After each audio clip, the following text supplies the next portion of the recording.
Unsafe. Moving.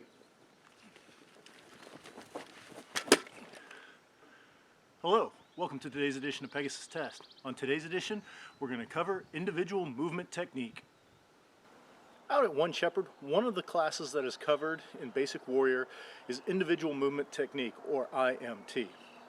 Dr. Chris Larson gives a great demonstration here, along with great explanation of why you use these techniques. But it's like you're eating dirt, right? Because literally, imagine if you got rounds coming right over the top of you. You want to be sucking that earth. I'll do it, dude. You don't have to do this. All right. I mean, since you insist. Right. So it's grazing fire. Grazing fire is no higher than 1 meter off the ground. So that's hip high. No higher. Grazing fire can be much lower. So that, yeah. Low crawl is. I hate love.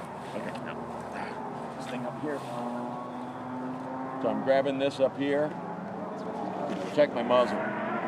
Notice how his hand has a hold of his sling, right? He's not even actually holding his weapon, but his weapon is braced up on his forearm, right? So it's out of the dirt. He's protecting his weapon from the elements, but he's at the same time, he's down into the ground. So if rounds are coming over him, no higher. He's talking about grazing fire. Who remembers that line from Red Dawn?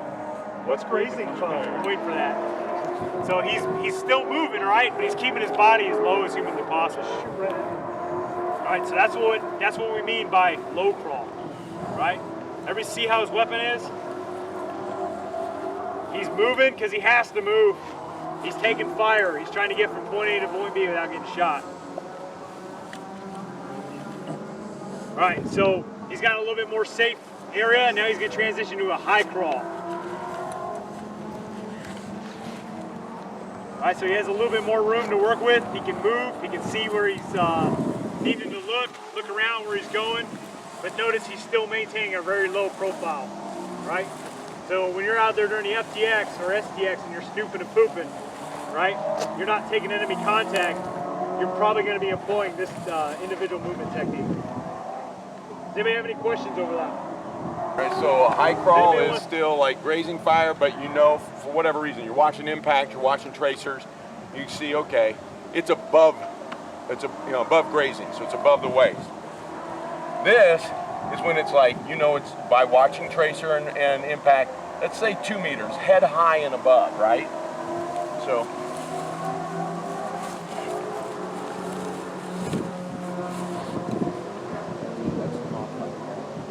you're staying below waist level. yeah, right. Okay. You don't want to get your head up. Just take it off. Okay. Fair crawl. Yeah. Bear crawl, and there's lots of variations I've seen of it, you know, stuff. The point is you're on your knees and stuff. But you're right, you don't want to get too high, because rifle fire is one thing, but machine gun fire fires in a cone. And it actually has a cone of impact. And so you're going, oh, well, one round, he's way up there. Well, yeah, that's where the average round is, but you know, there's variance, right? And so when you come up, you take it in head. That was Band of Brothers. And when they're attacking the German artillery on D-Day, and that one courier, that runner, comes up and says, everybody's low crawling. He sticks his head up in a high crawl position to go, hey, where is the HQ? Bang, right through it, right? So that would be the problem, all right? And then you have the illustrious, so the rush, right? You're going to talk them through that? Yeah. Okay. All right, gentlemen. So this is the biggest one you need to take away right now, right? This is the most complex. So we're going to talk about the rush, right? So we're going to put you into teams. We're always effective in a team, right? Right? No person is as effective as individuals they are in a team. So we're going to be in a team. Now part of that team is going to be your individual rushing, right? You and a buddy are going to rush at the same time, right? So picture a fire team of 4 individuals, okay? 2 of those individuals are going to rush at the same time, and then once they're set, the other 2 are going to rush it at the same time, right? That way, nobody is moving without somebody else covering. Movement without cover is what? It's death, right? It's suicide, right? So we always want to make sure that we have buddies covering our movement, right? And then when you get done moving, you're going to cover for your buddy. But at the same time, you only want to expose yourself to the enemy. I mean, you have to expose yourself to the enemy in order to move, right? So you want to minimize the amount of time the enemy has to engage you.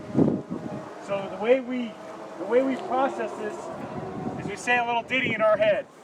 I'm up, he sees me, I'm down, right? So what's gonna happen is when it's this individual warfighter's turn to rush, right?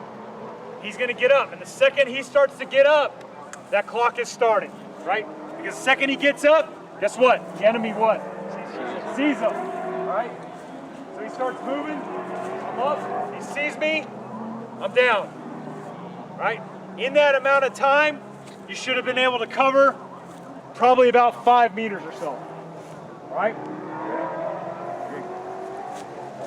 Ready, ready, weapon on safe. I'm up. He sees me. I'm down. Set. All right, so now he's set. What is he doing now? He's covering his buddies, right? So if this is an active situation, right now he'd be engaging the enemy position, the enemy target. So he'd be putting rounds downrange. If this is just no contact's likely, right? He's just covering for the other guy. So let's say we just took contact, they started retreating or whatnot, and we're trying to close the distance on them, right? We don't have targets, but the enemy was over in that position, right? So instead of firing, he's actually just covering.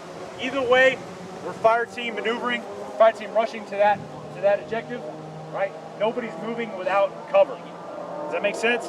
That's a very important concept. So what we're going to do right now is we're going to set you guys up into a fire team, a little ad hoc fire team, assign you buddy pairs, right? And then we're going to have an op 4 down there who's going to simulate engaging you guys, and you're going to fire team rush that objective and take that objective. Close with it. Great, and I have just a couple things. First off, his call was exact. I don't know if you see it. I paced it. I mean, it's not like we measured or anything. It was, I'm up. I got up a little slow, I noticed, but hey, right. So I'm up. He sees me. I'm down. And by the time I came slid to a stop, almost from chest to chest, there's 5 meters. There's 5 good paces. I know it doesn't look like much, but that's as far as you're getting, right? One thing. Second thing is, out here, you're gonna do this live fire. I mean, it's blank, but it's still live fire. So when you get up, I want you to just say it, so you do it. Safe, right? When you say you set, you go set, just go safe, and then say it out loud. I'm up, he sees me, I'm down. At least quietly to yourself. But here's the thing, when you hit, the old school was to teach you to break your fall with your weapon. That is now out the door. They say don't do that anymore. There's a very good reason. You're like, yeah, you could damage the weapon. I've also seen enough of these things go into people's mouths. Split their lip, break off a tooth, all this stuff. It's another reason, no, you don't do that. So you notice I kind of toss it to one side, catch with basically my wrist elbow combination, and then slide. I'll slide to the side. You want to see that again? Honestly, I can do that again if you want to see it. I'll slide to the side, and it doesn't matter. You can use this side or that side, but you want to slide in, okay? So, I've got on fire, and I'm going to go. He says set. They say set. I know it's my turn. I go, safe. I'm up. He sees me. I'm down.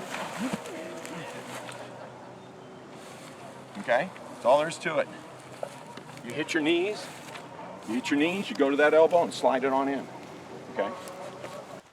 IMT is widely discussed but seldom practiced, and it's good to keep your practice up on it, to get your muscle memory on it, to make it a second instinct, and just to remember the procedures. We hope you found this video on IMT helpful and informative. Please comment, like, and subscribe, and tune in for future tactics videos.